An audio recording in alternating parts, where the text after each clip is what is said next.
Will you agree with me na ang hirap na humanap ng property along Metro Manila kung ang average income mo ay 30,000 to 60,000 per month? Usually, your option will be to own a property in the provinces gaya ng Bulacan, Cavite, Antipolo, or Isabela. Wala namang problem dito, pero kung ang source of income mo ay nandito sa Metro Manila, medyo hassle ang travel time na 4 to 5 hours per day.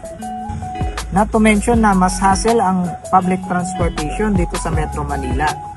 Ang nagiging last option natin dito is to rent a property na malapit sa work, which is never naman nagiging sa atin ang property.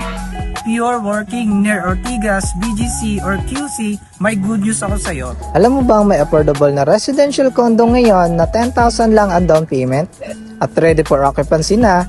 Kagandahan dito, accredited siya ng Pag-ibig Financing kaya ang alam mong affordable ang monthly amortization.